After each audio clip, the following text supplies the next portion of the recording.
as a call to bring everybody here to maybe take a moment to reflect on what happened this morning, kind of let that settle down a little bit.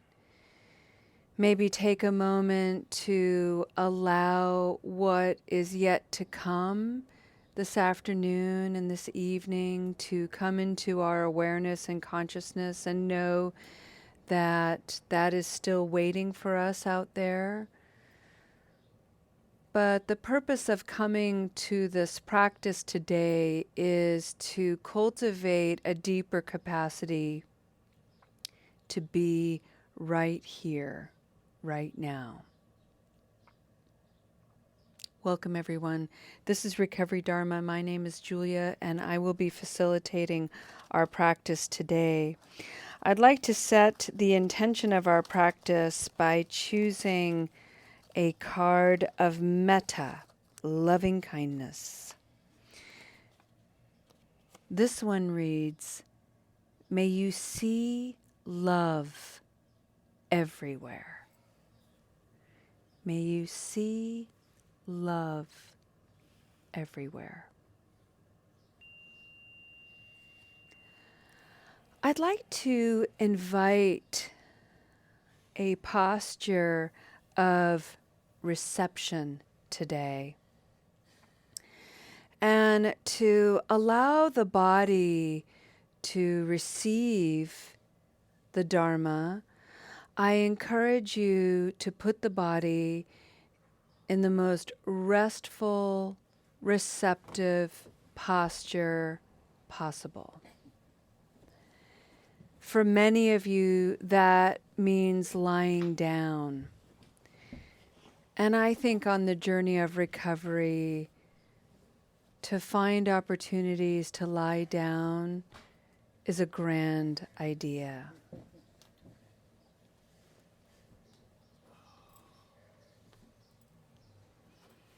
Don't worry if you fall asleep.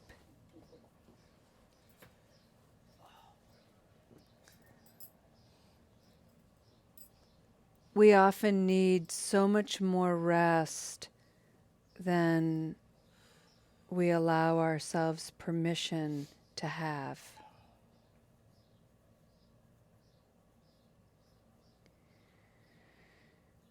Whatever posture you have allowed your body to settle into, turn your gaze inward. If closing your eyes completely is helpful, that's beautiful.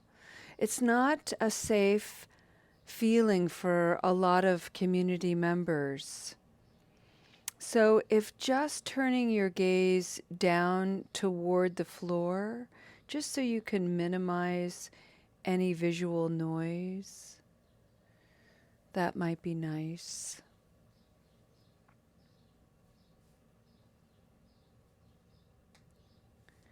On Wednesdays, we read from a book written by Roshi Joan Halifax, who is a Zen master and the abbess and creator of Upaya Institute in Santa Fe, New Mexico. She is all about socially engaged Buddhism as inspired by Thich Nhat Hanh. This book, Standing at the Edge, is all about playing with the image and the idea of an edge state. This is an emotion or a quality that we all experience as human beings. It is a point that we can all arrive to. However, if we go over this edge of an emotion or a quality, we often experience negative consequences. For instance, the edge state of respect. If we go over the edge of respect, we fall into the category of disrespect. If, on the other hand, we never get close to the edge of respect, we run the risk of staying in postures of apathy, complacency, distortion, aversion. And so this is all about playing with that edge state, which isn't particularly fixed. It moves based on the conditions, based on our knowledge, our wisdom, our awareness. It's also not making an enemy out of where we are in relationship to that edge state. So, for example, when we go over the edge, and there are negative consequences, feelings of discomfort and unpleasantness, there's a lot to learn there. The Buddhist approach to recovery is to recognize that we have been engaging in habit energy that has denied us access to this wisdom. Because the moment we feel uncomfortable, many of us reach for substances so that we don't have to feel anything. The Buddhist practice is all about cultivating curiosity and a sense of confidence that says, wow, this is super uncomfortable, and I'm okay.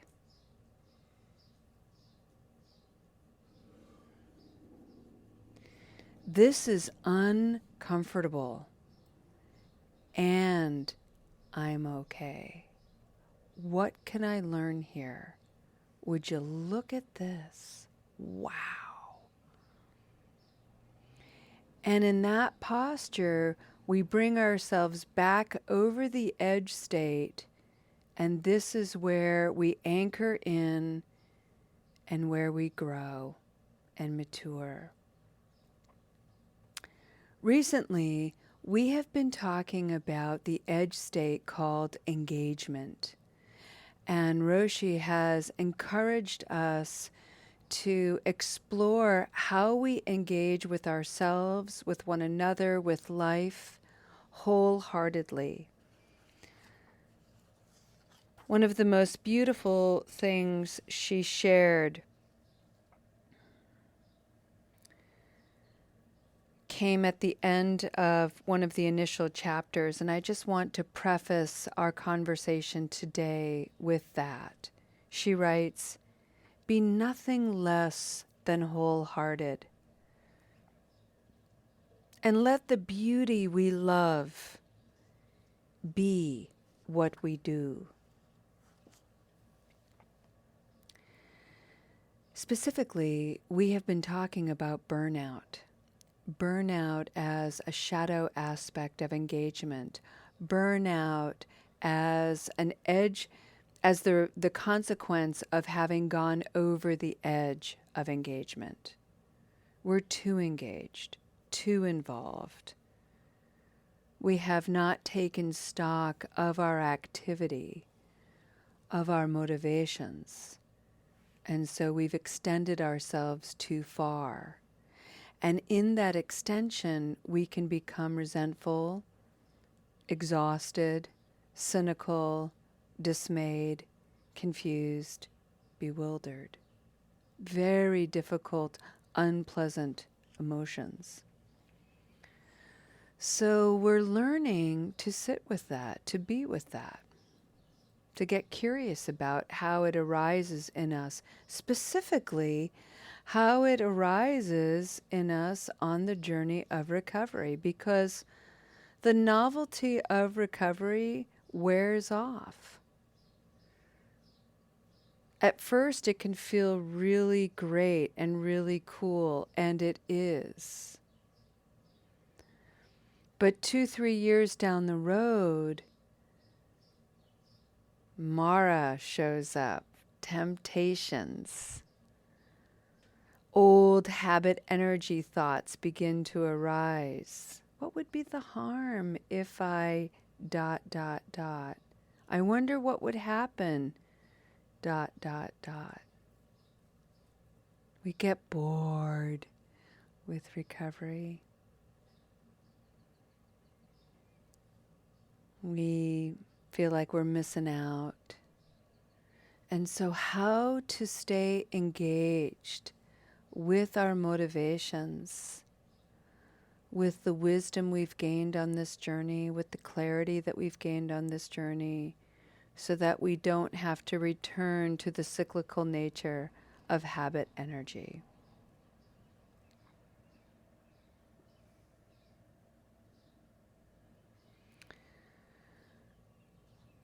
Who burns out? Roshi writes.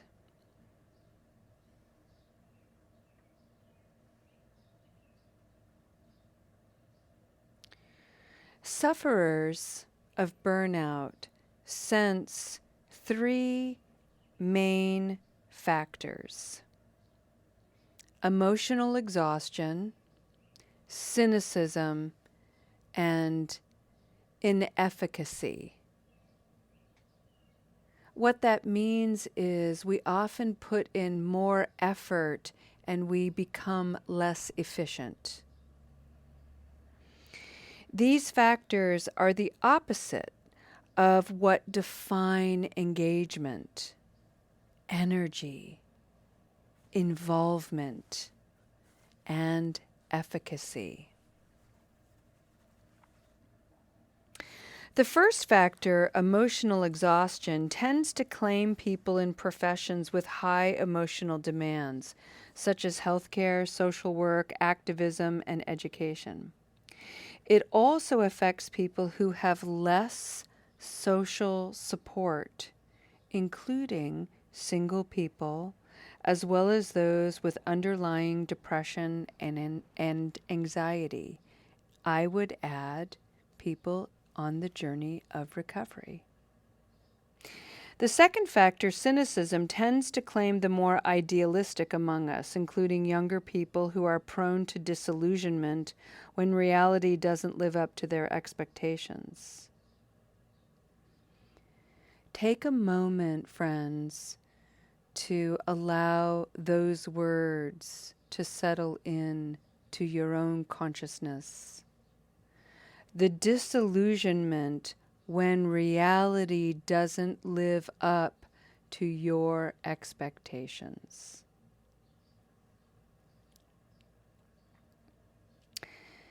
Roshi writes, any of us can feel prone to feeling the third factor, a pervasive feeling of ineffectiveness, like we're failing what we set out to achieve despite our best efforts.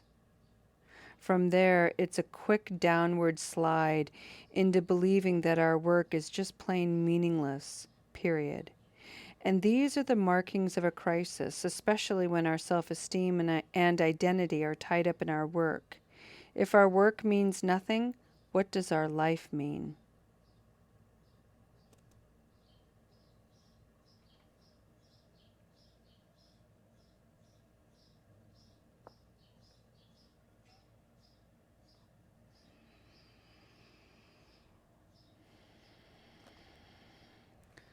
Burnout is so common, Roshi writes, that it has become its own industry. In the United States, a whole industry of coaches, therapists, counselors, and doctors has arisen around treating burnout and work trauma.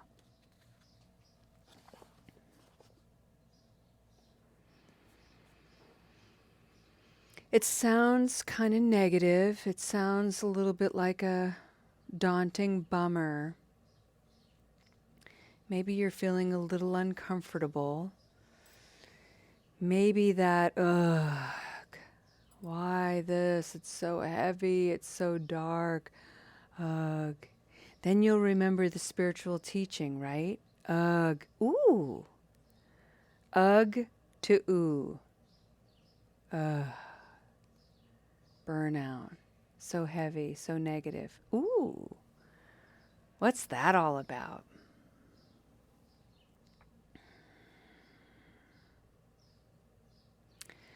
Friends, the curiosity of why are we talking about this now?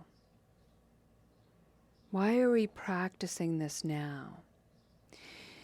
Is because when we're actually in the middle of burnout, when we are at the height of it, the peak of it, we can't think clearly. We can't see clearly. It's all on the end of our nose. So you begin to get curious and practice these things when life is actually kind of easy, when you're not feeling burned out, when you're feeling pretty good about your recovery and your journey. It's not about being negative or fatalistic or anything like that. It's about being pragmatic. Burnout is a real human quality. It's what we all experience. It's normal. But it doesn't have to be experienced to its full extent. What we can do is educate ourselves and learn about the conditions that arise within us that make burnout something worth exploring. How can we prevent burnout? How can we keep the journey fresh, interesting? How can we keep going and keep it sustained? The answer to that question lies within each of you, in your own knowing, in your own good mind, good heart, in the depth of your own bodhicitta, the soft, wounded heart within each of you. Only you can determine the conditions of burnout, what it feels like in your body, what it feels like in your emotional landscape, what your thoughts are about it, and what the stories are that arise in you. They're going to be different than me.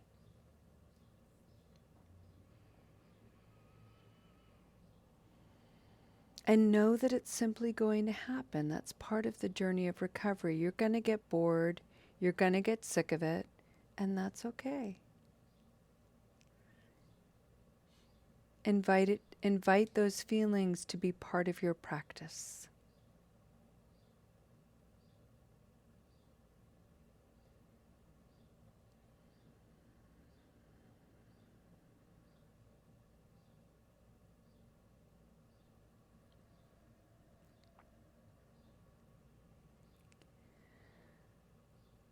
For the next few moments here, all I want you to do is bring some awareness to your body, to the manner in which you're breathing, to your current mood, and notice if any thoughts or stories are arising. Just observe. If you are someone who practices in such a way where you observe a thought arising and then you come back to the breath, that's great. If you want to observe the thought and then ride with it for a little bit, that's okay too. Just observe what you are doing in this moment, and then the next moment, and the one after that. Be at ease and enjoy this practice.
friends. Roshi wrote as an invitation, let the beauty you love be what you do. And I'm going to flip that around a little bit and encourage you to do one thing with beauty and love. And in this way, we stay true to our intention today, which is to see love everywhere. So maybe as you go into your day today, cultivate an aspiration or a motivation to do just one thing with beauty and love. And who knows, maybe that one thing will grow into something else that will sustain you, keep you from burning out in any of your endeavors, recovery, work, anything at all. Keep you feeling fresh and open, curious and full of wonder to the beauty and to the love that is you and this life.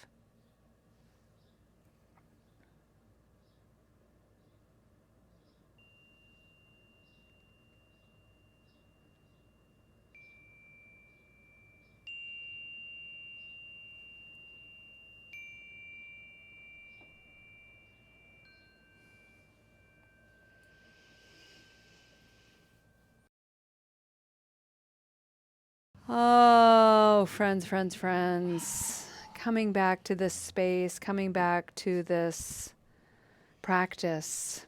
And it is a practice. And the journey of recovery is up and down. You know, the wholehearted journey of recovery, friends, includes sobriety. It includes recurrences.